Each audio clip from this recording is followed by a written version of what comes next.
আসসালামু আলাইকুম এভরিওয়ান। শুরু করছি প্রিয় প্রণয়িনী, পর্ব সংখ্যা 58, লেখনীতে জান্নাত নুসরাত। চোখ বন্ধ করার পূর্বে মানবী হাসল একটু। সেই হাসির সাথে নিভে গেল তার মনের সকল দুঃখ। বৃষ্টির পানিতে ধুয়ে গেল মনের ভেতরে জ্বলতে থাকা আকাশ সম কষ্ট। ঠোঁটের ফাঁক গলে বের হয়ে গেল ফাঁপা দীর্ঘশ্বাস। পৃথিবীর প্রতি একরাশ দুঃখ নিয়ে পৃথিবীর মায়া ত্যাগ করল নুসরাত নাসির। শরীরের এক অংশ পুড়ে গিয়ে খসে পড়ল পুরা মাংস। যে জীবনের কাছে হেরে গিয়েছিল, যার অস্তিত্ব মাত্র 25 বছর ছিল এই পৃথিবীর বুকে, যে মরে যাওয়ার পর মনে রাখেনি তাকে কেউ, যার হারিয়ে যাওয়ায় পৃথিবীর কিছুই এসে গেল না। আকাশের বুক থেকে সুখ তারারা হারিয়ে যায় তেমন করে হারিয়ে গেল নুসরাত নাসির। ঠোঁটের কোণে ঠেকে রইল বিষাদের হাসি। শেষ সময়ে যে কোনো পরিবারের সদস্যের সংস্পর্শ পায়নি, কেউ বাড়িয়ে দেয়নি ভরসার হাত তার দিকে। এই এক জীবন থেকে পেয়েছে কি সে? দুঃখ, দুঃখ আর দুঃখ, আকাশসম দুঃখ খোদা তার ভাগ্যে লিখে রেখেছিল, কে জানতো। এখন নুসরাত নাসির জেনে গিয়েছে, নুসরাত নাসিরদের কখনো হ্যাপি এন্ডিং হয় না। তাদের অকালেই ঝরে পড়ে যেতে হয় বটবৃক্ষের পাতার নেই। এভাবেই শেষ হয় তাদের জীবনের অধ্যায়। আকাশে কালো ধোঁয়ার আস্তরণে ঢেকে গিয়েছে পুরোটুকু। চারিপাশে মানুষের রক্ত ও পোড়ার আষ্টে গন্ধ। ইউনিমার্টের বিল্ডিংটা আর অক্ষত নেই, দেওয়াল ভেঙে গিয়েছে। একটু আগেই চকমক করতে থাকা বিল্ডিংটার চারিপাশের রং উঠে গিয়ে ভুতুড়ে রূপ ধারণ করেছে। টেররিস্টরা যখন বুঝতে পারলো পুলিশ তাদের কথায় পরোয়া না করে ভেতরে প্রবেশ করবে, তখন তাদের শেষ চালটা দিয়ে দিল। তারা কখনোই আত্মসমর্পণ করে না আইনের নিকট, হয় মরবে না হয় মারবে। আজ এই সময় এসে তারা ঠিক করলো পুলিশের কাছে স্যারেন্ডার করার তুলনায় বুক উঁচিয়ে এভাবে মরে যাওয়া ঢের ভালো তাদের নিকট।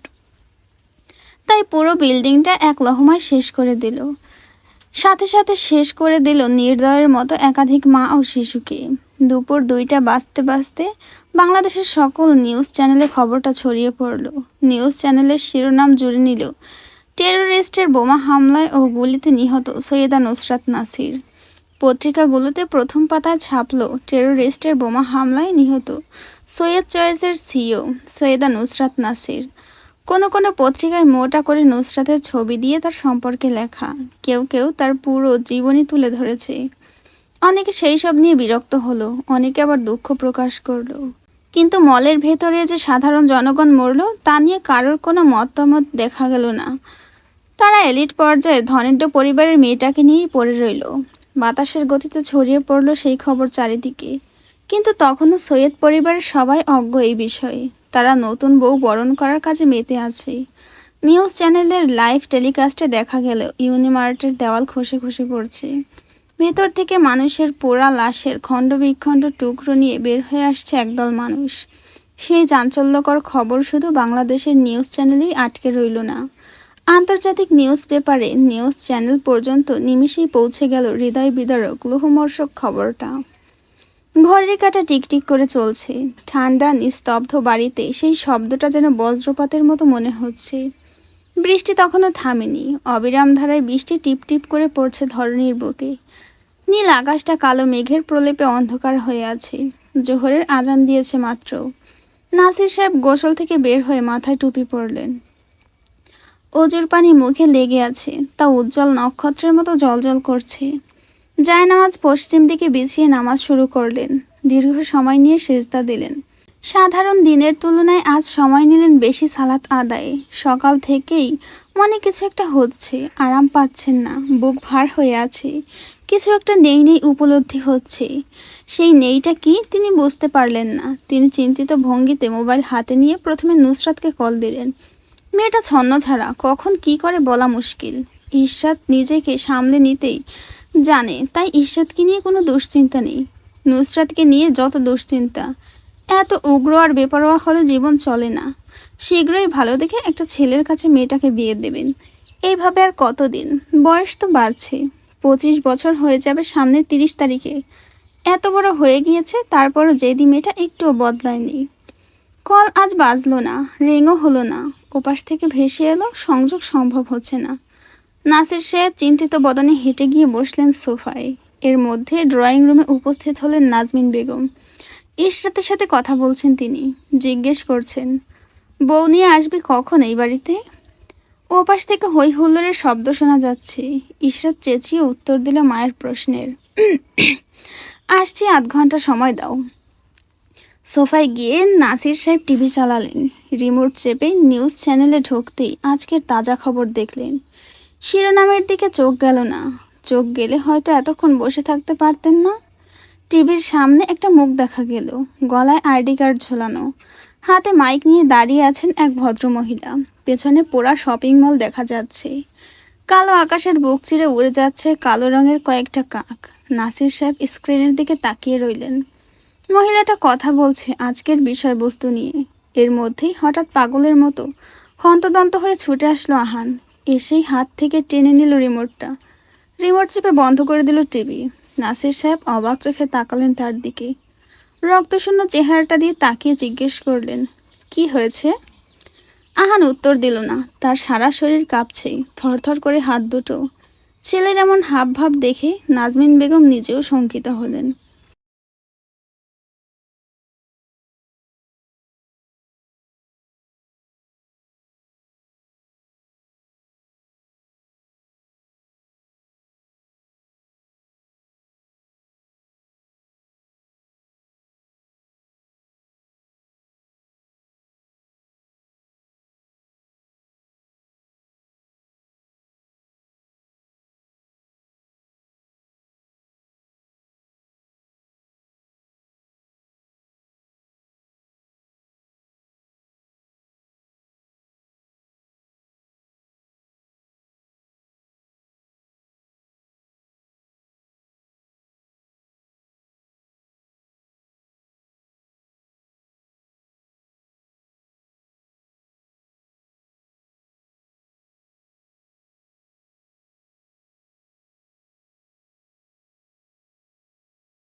নাজমিন বেগম প্রশ্নাত্মক চাহনি এড়িয়ে গিয়ে হাত চেপে ধরল। অতপর অনাকাঙ্ক্ষিত সেই খবরটা দিল, ছোট আপু আর নেই আমাদের মাঝে, মেজমা, মেজো বাবা। নাসির সাহেব বিশ্বাস করতে পারলেন না। আহানের কথা উড়িয়ে দিলেন বাতাসে। তার হাত থেকে রিমোট টেনে নিয়ে টিভি অন করলেন। নাজমিন বেগম তখনও মৃদু আশা নিয়ে দাঁড়িয়ে। টিভিতে সেই সময় সাংবাদিক বলে উঠলেন, অত্যন্ত দুঃখের সাথে জানানো হচ্ছে যে বোমা ব্লাস্টে বিজনেস ওয়ার্ল্ডের সফল ব্যবসায়ী সৈয়দা নুসরাত নাসিরের মৃত্যু হয়েছে। তার ডেড বডি মাত্রই সিটি সিলেট হাসপাতালে নিয়ে যাওয়া হয়েছে। এরপরে স্ক্রিনে ভেসে উঠল নুসরাতের হাসিমাখা চেহারাটা। নাসির সাহেব স্থির দাঁড়িয়ে থাকতে পারলেন না। ধপ করে বসে পড়লেন সোফার উপরে। আর নাজমিন বেগম, তিনি খবরটা দেখার পরে চৈতন্য হারিয়ে ঢলে পড়েছেন আহানের গায়ের উপরে। পৃথিবীর এক কোণে মরে যাওয়া নুসরাত নাসিরের জন্য পৃথিবী থমকে থাকলো না। বিকাল ৩টার আশপাশ স্পর্শ করতে সবকিছু ঠান্ডা হয়ে গেল। এতক্ষণের হুলস্থুল, হই হুল্লার সব থেমে গিয়েছে। আকাশ হয়তো আজ খুব অভিমান করেছে, তাই থেকে থেকে কাঁদছে। সকাল থেকে সূর্যের দেখা মিলছে না। শীতের দিনে এমন আষাঢ়িয়া মেঘের কারণ কি ভাবা মুশকিল। অনেকে বলল সকাল থেকে এই মেঘলা পরিবেশ দেখে ধারণা করেছে খারাপ কিছু একটা হবে। আর দেখো, এখন খারাপ কিছু হয়ে গিয়েছে। হসপিটালের ভেতরে এখনো পর্যন্ত যতজন রোগী নিয়ে আসা হয়েছে তাদের কারোর শরীর অবশিষ্ট নেই। কারোর হাত আছে পানি, কারোর মাথা নেই শরীর আছে, কারো তো শুধু মাংসখণ্ড পাওয়া গিয়েছে। তা দেখে কিছু কিছু নতুন হওয়া ডাক্তার নারীরা বমি করে ভাসিয়ে দিচ্ছে। বিকেল ৩টে ঘড়ির কাঁটায় বাজলেও ধরনীর বুকে যেন সন্ধ্যার শেষ প্রহর নেমে এসেছে। কিছু সময়ের জন্য বৃষ্টি থেমে গিয়ে ধুম করে আবারও বাড়িধারা নিয়ে তারা পতিত হচ্ছে। সেই বৃষ্টিতে ভেজা শরীর নিয়ে সৈয়দ বাড়ির অধিকাংশ মানুষ এসে হাজির হয়েছে হসপিটালের অভিমুখে। সকলের চেহারা কান্নায় ভেঙে পড়েছে, চোখে বিমর্ষ। অনাকাঙ্ক্ষিত ঘটনা সকলের আত্মার পানি শুকিয়ে গিয়েছে। মেহরুন নেসার মৃত্যুর পর হসপিটালের করিডোরে পা পড়েছে ইশরাতের এই দ্বিতীয়বারের মতো। ফিনাইলের গন্ধ নাকে এসে ঠেকছে। চারদিক থেকে ভেসে আসছে মানুষের কান্না আর হাহাকারের শব্দ। করিডোর দিয়ে যেতে যেতে শত মানুষের হাহাকার ভরা আর্তনাদ কানে আসলো ইশরাতের। চোখ দুটো ভরে উঠল, হাতের তালুতে মুছে নিল। নির্জীব নিস্পৃহ বদনে এগিয়ে গেল রিসিপশনের দিকে। একজন সাদা কাপড় পরিহিত ভদ্রমহিলার কাছে জানতে চাইল নুসরাতের কথা। ভদ্রমহিলা বললেন, লাশের নাম কি? কান্নায় ভেঙে পড়ল ইশরাত এক মুহূর্তের জন্য। একটু পূর্বে জীবিত থাকা মেয়েটা এখন লাশ হয়ে গিয়েছে। যে গম্ভীর গলায় পুলিশ স্টেশনে বসে ধমকে এসেছিল আহানের নব স্ত্রীকে, পৃথিবীর কাছে সে মৃত লাশ। তার কোনো অস্তিত্ব নেই এই পৃথিবীতে। যার শেষ সময়ে কেউ তার পাশে ছিল না, কেউ তার হাত চেপে ধরেনি, কেউ ভরসা জোগায়নি। নুসরাতদের কেন পৃথিবীতে এত দুঃখ পেতে হয়? তারা কখনো কেন অন্যদের মতো সুখী হতে পারে না? তারা মনের ভেতরে একরাশ অভিমান জমিয়ে পাড়ি জমায়। শেষ সময়ে সেই অভিমানও প্রকাশ করতে পারে না। এভাবেই অভিমান মনে চাপা রেখে হাজারো নুসরাত নাসির হারিয়ে যায়। কেবিনের দরজা ঠেলে ভেতরে ইশরাত প্রবেশ করতেই গায়ে কাঁটা দিয়ে উঠল। পুরো শরীর পুড়ে মাংস খসে পড়ছে দেহ হতে। চেহারা ঝলসে গিয়েছে, বোঝার উপায় নেই। পুড়ে যাওয়া শীর্ণ হাতের মধ্যে সেলিন ব্র্যান্ডের ব্রেসলেটটা জ্বলজ্বল করছে। কাপড় শরীরের চামড়ার সাথে লেগে গিয়েছে। শেষ নিঃশ্বাস ত্যাগ করার সময় কতটা কষ্ট হয়েছে মানবীর, তা ভাবতে গিয়ে ইশরাতের শরীর কাঁটা দিল। দুই হাতের আজলায় টেনে নিল শীর্ণ দেহটা, গায়ে জড়িয়ে নিয়ে হাউমাউ করে কেঁদে উঠল। মনে হলো গলার ভেতরে হাজার কাঁটা বেঁধে আছে। কণ্ঠস্বরটা গলায় আটকে যায় কথা বলতে গিয়ে। বিমর্ষ গলায় চিৎকার করে উঠল, এই এই শুনতে পাচ্ছিস আমার বোন? শোন শোন, তাকা, এই তাকা আমার দিকে। কি হয়েছে তোর? চোখ খোল, এমন শুয়ে থাকিস না। দেখ দেখ, এদিকে তাকা, আমার খুব কষ্ট হচ্ছে। চোখ খোল সোনা, হাস, একটুখানি হাস।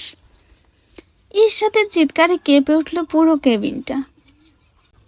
ইশরাত বুঝতে চাইল না নুসরাত আর নেই। গা ধরে ঝাঁকালো, ডাকলো অবিরত। বাহিরে এসে মাত্র দাঁড়ানো মৃন্ময় ভয়ে হকচকিয়ে উঠেছিল ইশরাতের আর্তনাদে। এর মধ্যেই দেখতে পেল আরেকটা পাগল হুড়মুড়িয়ে ঢুকেছে কেবিনের ভেতরে। চোখ দুটো লাল হয়ে আছে পাগলটার। মানুষ বলে পুরুষ কাঁদে না। কে বলেছে পুরুষ কাঁদে না? এই তো সৈয়দ বাড়ির বান্ডুলে হাজারটা প্রেম করা ছেলেটা কাঁদছে, হাউমাউ করে কাঁদছে। চিৎকার করে শরীর ধরে ঝাঁকাচ্ছে মেয়েটার। এই বেঈমান, তুই বলেছিলি না আমাদের ফাঁকি দিবি না, কখনো কখনো আমাদের একা করে পালিয়ে যাবি না। তাহলে একা করে কেন গেলি? কোন সাহসে গেলি? চোখ খোল, কোন সাহসে তুই আমাদের ছেড়ে গিয়েছিস? তোকে এই অধিকার কে দিয়েছে? চোখ খোল নুসরাত, তাকা একবার আমার দিকে। অভিমান করেছিস আমার সাথে? অভিমান করিস না। ইরহামের গলা কাঁপছে, কথা পাকালো গলার কাছে। পুরা অটাল মুখটায় একাধিক চুমু খেলো। মুখটায় দুই হাতের আজলায় ভরে নিয়ে নতুন উদ্যমে ঝাঁকালো। বোন আমার, চোখ খোল। অভিমান করে এইভাবে ছেড়ে চলে গেলি তুই? এই অসভ্য বেয়াদব, চোখ খোল। ইশরাতের বুকের পাশটা শূন্য, ফাঁপা। ইরহামের মতো গায়ে জড়িয়ে অসংখ্য চুমু খেলো সেও। নিস্তেজ হয়ে পড়ে থাকা মানবীকে ডাকলো, বোন আমার, এই দেখ না, বুকটা জ্বালা করছে, চোখ খোল। তুই না আমার বোন, এত অভিমান করছিস কেন? অভিমান করেছিস বলে চলে যাবি? ইশরাতের ডাকে ইরহামের চিৎকারে নিস্তেজ নুসরাত সোজা হলো না, হেসে উঠল না, প্র্যাঙ্ক করছে বলে ঠাট্টা করলো না, টেনে নিল না ভাই বোনকে বুকের কাছে। পড়ে রইল সাদা কাপড়ে মুড়িয়ে বেডের মধ্যে, এক জায়গায় একদম নিস্তব্ধ। উঠে বসে অভিযোগ করলো না আর। নুসরাতদের পৃথিবীর প্রতি কোনো অভিযোগ থাকে না, কারোর প্রতি কোনো অভিযোগ থাকে না। তারা হাজার অভিমান অভিযোগ মনের ভিতরে চেপে দুনিয়া ছেড়ে চলে যায়। কেবিনের বাহিরে দাঁড়িয়ে নিঃশব্দে চোখ মুছলেন সোহেব সাহেব। সোহেব সাহেব মেয়েকে বাড়িতে নিয়ে যাওয়ার জন্য প্রস্তুতি নিচ্ছেন। যত তাড়াতাড়ি সম্ভব তার জানাজা পড়াতে হবে, না হলে এতে লাশের কষ্ট বাড়ে। নিজের শেষ ঠিকানায় যত তাড়াতাড়ি পাঠানো যায় ততই তাড়াতাড়ি রেখে আসা উচিত।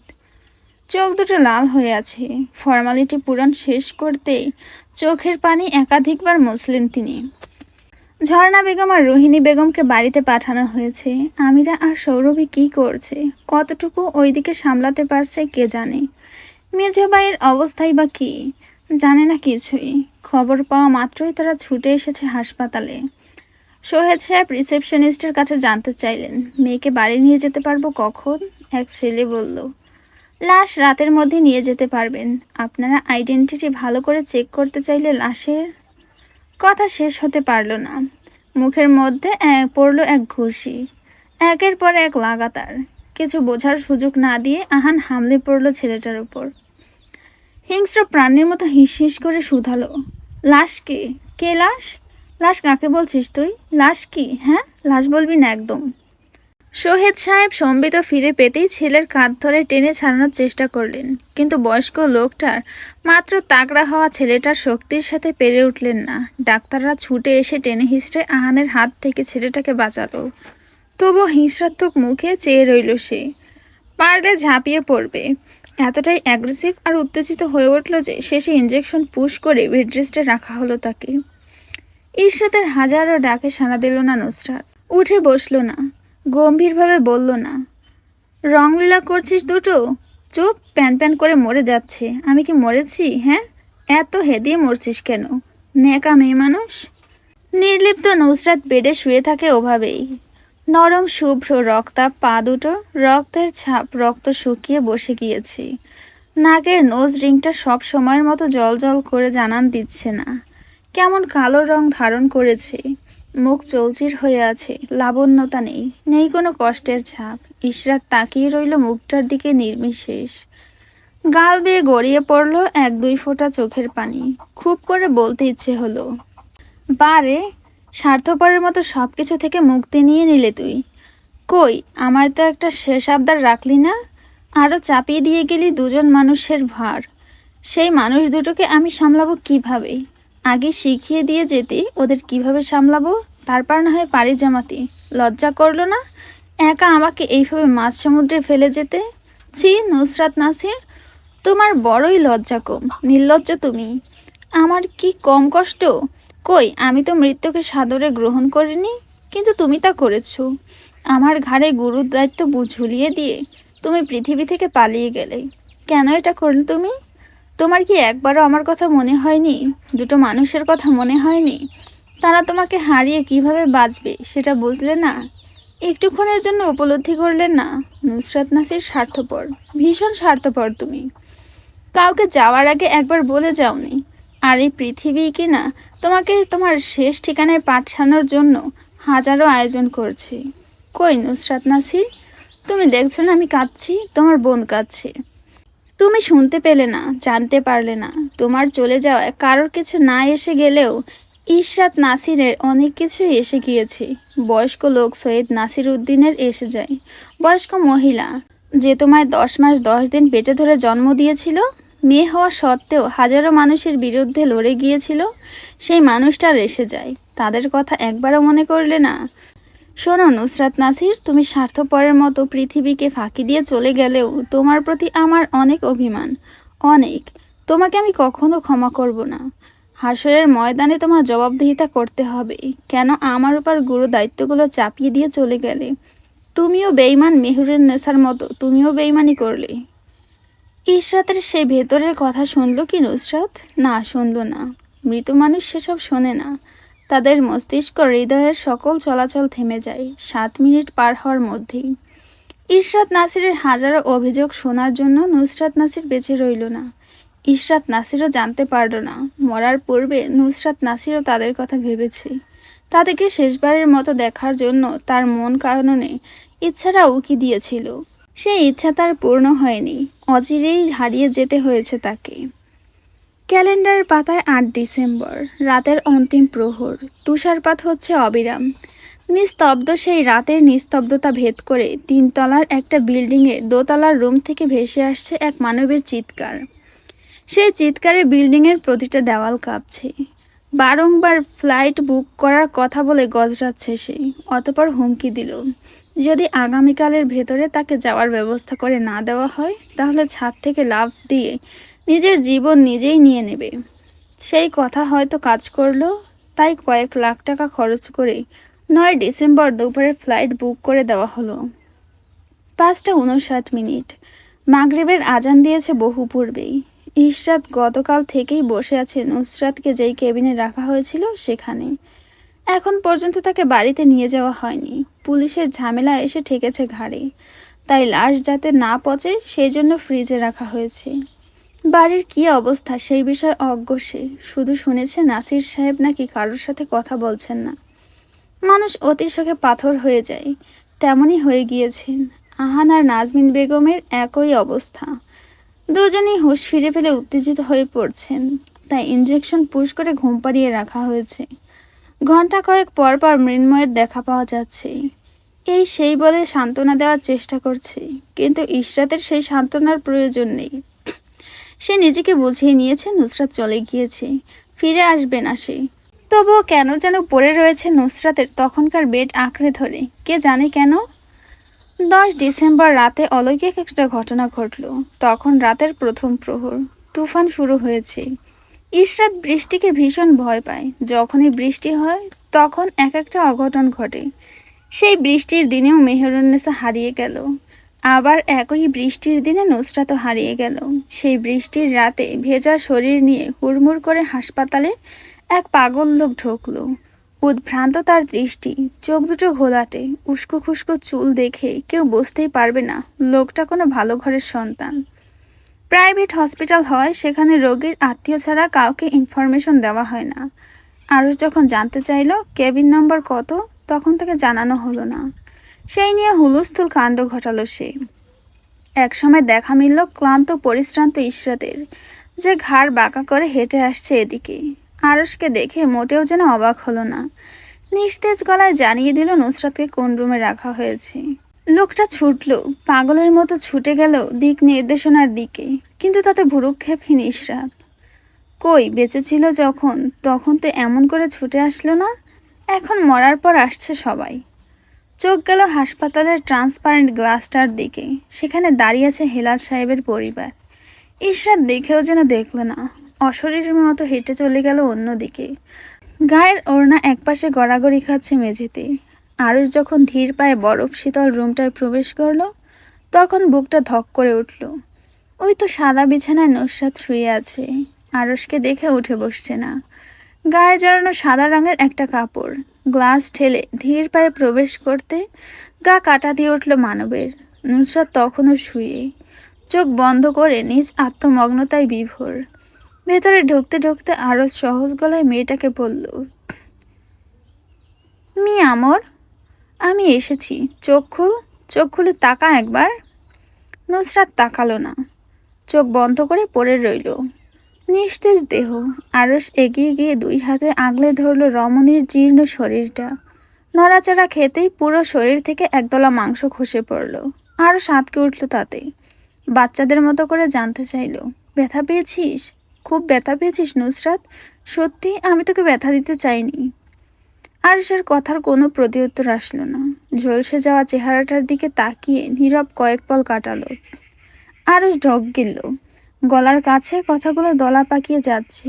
হৃৎপিঞ্জরে ধাম ধাম শব্দ হচ্ছে। কিছু একটা বলতে গিয়ে বারবার আটকে যাচ্ছে সে। কোনো শব্দ উচ্চারণ করতে পারছে না। তাই আরশ তাকিয়ে রইল মানবের দিকে নির্বিশেষ। কখনো তাকানো হয়নি এভাবে। ভালো করে তাকাতে পারতো না কখনো সে নুসরাতের দিকে। মেইলে অঙ্গ আবৃত মুখটার দিকে 5 সেকেন্ডের বেশি কখনো তাকিয়েছে বলে মনে পড়ে না, যদি কোনো অঘটন ঘটে যায় সেই ভেবে। কিন্তু সেই অঘটন তবুও ঘটল তার মধ্যে। পুরুষালী প্রেমিক সত্তাটা তৎপর হলো মেয়েটার জন্য। আরশ নিজে যতই বলুক সে মেয়েটাকে ঘৃণা করে, কিন্তু তার হৃদয়ের প্রতিটা স্পন্দন জানে সে তাকে কতটা ভালোবাসে, কতটা নিজের করে চায়। কখনো বলতে পারেনি। সৈয়দ বংশে জন্ম নেওয়ায় জেদ এতটা প্রখর ছিল যে কখনো মাথা ঝুঁকানোর কথা মস্তিষ্কে আসেইনি। সে যদি সেই বছর নুসরাতের সামনে মাথা ঝুঁকিয়ে ফেলতো, তাহলে আজ এই দিন আসতো না। তার হৃদয়ের গভীরে ঘাপটি মেরে থাকা মেয়েটাকে এমনভাবে অচিরেই হারাতে হতো না। মানব নিজেকে দোষ দিল। মেয়েটার এমন হওয়ার জন্য সে দায়ী।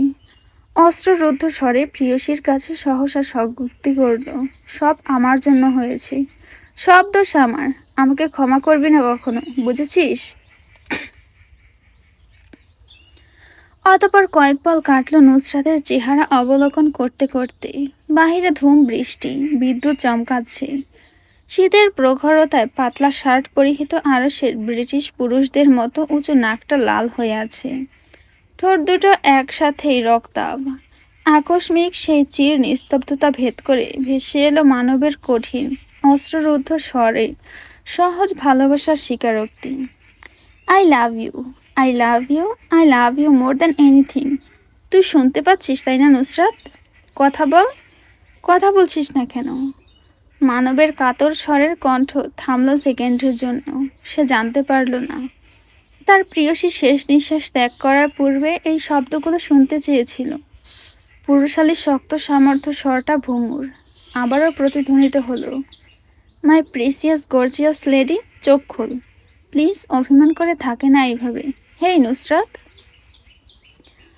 আরশ দুই হাতের অঞ্জলিতে পুড়ে নেয় প্রিয়সীর সমগ্র বদন। ভরাট স্বরটা কান্না পেরায় গিলে নিয়েছে। চোখ দুটো ক্ষণে ক্ষণে লাল হয়ে আসছে। বয়স বাড়ার সাথে অ্যালার্জি বেড়েছে তরতর করে। নাক দিয়ে সরু রক্তের দাঁড়াত বয়ে চলেছে। হাতের তালু দিয়ে বিতৃষ্ণা নিয়ে তা মুছল সে। ডাকলো আবারও কাতর স্বরে, hey, hey, open your eyes, look at me. এই নুসরাত, চোখ খোল, কথা বল। কথা বলছিস না কেন? Speak up. প্রাঙ্ক করবি না একদম। I hate prank. এসব নিয়ে মজা করে না জান। থেমে গিয়ে নুসরাতের নাম ধরে গর্জে উঠল লোকটা, নুসরাত। কিন্তু নুসরাত নড়ে না।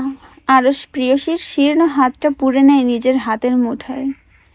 চিৎকার করে ডাকে প্রিয়সীর নাম ধরে, তবুও ওপাশ হতে কোনো শব্দ আসে না। নিস্তব্ধ থাকে সব কিছু। আরশ হাল ছেড়ে দিয়ে মেয়েটাকে কোলে তুলে নিয়ে এসে দাঁড়ায় কাচের গ্লাসের সামনে। সামনে বৃষ্টি হচ্ছে। এই বৃষ্টি থামার নয়। কানের কাছে ঠোঁট নিয়ে নরম স্বরে আওড়ায়, ইউ নো না Nusrat, how much I hate you, I hate you. Arsh থামে, শ্বাস নেয়। শীতল স্বরে নমনীয়তার সাথে ডাকে নুসরাতকে। অবিরাম ডেকেই চলে মেয়েটাকে। ওপাশ হতে তখনও নির্লিপ্ত। কোনো উত্তর পায় না সে তার। যেদিন মেয়েটার এহেন নির্লিপ্ততায় রাগ চেপে ধরে আরশকে, ক্রোধান্বিত কণ্ঠস্বর প্রতিধ্বনিত হয়, তোকে বলছিলাম না সুখে থাকতে? সুখে থাকলি না কেন? সবাইকে এমন মাঝ সমুদ্রে ফেলে দিয়ে তুই কেন পালালি? কথা বল, এই বেঈমান, এই। সেকেন্ড কয়েকের জন্য থামলো। নাক দিয়ে রক্ত বের হচ্ছে তখনও তার। আমাকে বিশ্বাস করিস না তুই? আমার অপেক্ষা করলি না কেন? আমি তো ফিরে আসতাম, আসতাম না? আসতাম। অপেক্ষা করলি না কেন? এমন না ফেরার দেশে পালালি কেন? Speak up damn it. আরশের চিৎকারে নুসরাতের কিছুই এসে গেল না। স্বার্থপরের ন্যায় গায়ে নিয়ে শুয়ে রইল তার কোলে। আরশকে ভেঙিয়ে হেসে উঠল না, বলল না, আরশ ভাই কাঁদছেন আপনি? কাঁদছেন তাই না? ইস। আরশ তাকিয়ে রইল নুসরাতের দিকে। শীতকাল অপছন্দ নুসরাতের, আর সেই অপছন্দের মাসেই সে পাড়ি জমিয়েছে সবাইকে ছেড়ে ওপারে। গলার কাছে আবারও কিছু দলা পাকাচ্ছে আরশের। হৃদযন্ত্রের কথা বলার উদ্বেগ হলো ভীষণ। পুরুষালী অশ্রুসিক্ত কণ্ঠস্বর বড় কাতর শোনালো, তুই বারবার বলতি না শীতকাল অপছন্দ করিস? আমি হেসে উড়িয়ে দিয়েছি আমার শীত পছন্দ ছিল বলে নুসরাত। থামল সে। ঢোক গিলে নিয়ে নিজেকে শান্ত করার প্রচেষ্টা করলো। বলল, শীত আমার ভীষণ পছন্দ। আর আজ দেখ, সেই শীত আমার কাছ থেকে সব কেড়ে নিয়েছে। তোকে কেড়ে নিয়েছে আমার থেকে। সোসাইটির মসজিদে অ্যানাউন্সমেন্ট হচ্ছে। ধীরে ধীরে তা পরিষ্কার হয়ে আসলো। ইমামের গলার স্বর ব্যথিত হলো সামান্য, ইন্না লিল্লাহি ওয়া ইন্না ইলাইহি রাজিউন। সৈয়দ নাসির উদ্দিনের দ্বিতীয় কন্যা সৈয়দা নুসরাত নাসির বুধবার দুপুর 11:15 নাগাদ সিলেট সিটি ইউনিমার্ট মলের সামনে ইন্তেকাল করেছেন। আজ বাদ আসর বড় মসজিদ প্রাঙ্গণে তার জানাজা অনুষ্ঠিত হবে। সেই জানাজার নামাজে আপনাদের উপস্থিতি ও দোয়া কামনা করি। আজ জানানো হয়েছে মমকে নুসরাত আর নেই। ঢাকা থেকে সিলেটের ফ্লাইট বুক করেছে সে। বিকাল 3টায় এসে পৌঁছাবে সিলেটে এয়ারপোর্টে। ঘণ্টাখানেক লাগবে তাহলে নাসির মঞ্জিলে আসতে। মোমোকে মামা বাড়িতে ফিরে নুসরাতকে দেখতে পারবে কিনা কে জানে। ভাবতে গিয়ে কপাল ঘেমে যায়, কান্নারা গড়িয়ে পড়ে গাল বেয়ে। নাসির মঞ্জিলের সামনের বড় গেটটা খুলে দেওয়া হয়েছে। একদল মহিলা এসে জড়ো হয়েছে বাড়ির সামনে। হাই হাই করে দুঃখ প্রকাশ করছে। নাসির সাহেব হুইল চেয়ারে বসে। দাঁড়িয়ে থাকার শক্তি নেই। বয়স্ক লোকটা মেয়ে হারানোর শোক কাটিয়ে উঠতে পারেননি। পা দুটো প্যারালাইজড হয়ে গিয়েছে। এখন সঙ্গী হয়েছে হুইল চেয়ার। গায়ে সাদা পাঞ্জাবি জড়ানো। মেয়ে হারানোর শোকে গত 2 দিনই মুখে বয়সের ছাপ বেড়েছে। হুইল চেয়ার ঠেলে নিয়ে এসে বাড়ির সামনে দাঁড়ায় ইরহাম। শেষ গোসল দিয়ে খাটিয়ে শোয়ানো হয়েছে নুসরাতকে। খাটিয়ার কাছে এসেই বসলো আরশ। শেষবারের মতো জ্বলে গিয়ে চৌচির হওয়া চেহারাটা দেখে নিল। নরম স্বরে কানের কাছে আওড়ালো, ওপারে আমার জন্য অপেক্ষা করিস, আমি খুব তাড়াতাড়ি তোর কাছে চলে আসব। আর শোন নুসরাত, তোর প্রতি আমার কোনো অভিযোগ নেই। অতপর আরশ খাটিয়ার এক পাশ তুলে নিল, অন্য পাশ সোহেব সাহেব। নাজির সাহেব উঠে দাঁড়াতে পারলেন না। নিজের অক্ষমতায় কটাক্ষ করলেন। বাবা মায়ের আগে সন্তানের মৃত্যু বাবা মা কখনো মেনে নিতে পারেন না। আর এই মেয়ে জলজান্ত সেদিন বাড়ি থেকে বের হয়ে গেল আর ফিরে আসলো লাশের গাড়িতে করে। ইশরাত চুপচাপ বসে দেখলো সব কিছু। উঠে গিয়ে থামানোর ইচ্ছে হলো, কিন্তু থামিয়ে কি হবে? সবার শেষ ঠিকানাই তো ওই 3.5 হাত কবরটা। আহান আর নাজমিন বেগম দুজনেই কথা বলছে না। পাথরের মূর্তির মতো বসে আছেন তারা। দুজনের একজনেরও দেখা মিলল না কোথাও। গেট দিয়ে খাটিয়া নিয়ে বেরিয়ে যেতে দেখা গেল জাইন, আরশ, সোহেব সাহেব আর সোহেদ সাহেবকে। ক্ষণে ক্ষণে চোখের পানি মুছলেন পাঞ্জাবির হাতায় সবাই। তাদের অনুসরণ করে এগিয়ে চললেন নাসির সাহেব আর ইরহাম। পেছনে শুধু পড়ে রইল ইশরাতের শূন্য দৃষ্টি আর খালি বাড়িটার হাহাকার। হেই এভরিওয়ান, কী অবস্থা তোমাদের? সত্যি আনএক্সপেক্টেড ছিল, তাই না? আমি তো কল্পনাও করতে পারিনি যে এমন কিছু হবে। ফার্স্ট অফ অল আমি ভেবেছিলাম লাস্ট টাইম হয়তো আরশ আর নুসরাতের মিল হবে বা তাদের বেবি হবে, এরকম কিছু একটা দিয়ে হ্যাপি এন্ডিং হবে। কিন্তু এটা কি থেকে কি হয়ে গেল, আমি সত্যি এখনো বিশ্বাস করতে পারছি না। ভয়েস রেকর্ড করতে গিয়ে যে আমার এত এত কান্না পেয়েছে, জানি না কতবার কান্না করেছি। লাস্ট টাইম আমার এমন কান্না পেয়েছিল জয়ামিরের মৃত্যুতে, আর অনেক দিন পরে এবার নুসরাতের। এই লেখিকাদের কি সমস্যা ভাই, আমাদের কান্না করে কি পায় এরা? নুসরাতের মৃত্যুতে তোমাদের কি অবস্থা জানিও আমাকে। আল্লাহ হাফেজ বাবাই। আমার একদমই মন ভালো নাই।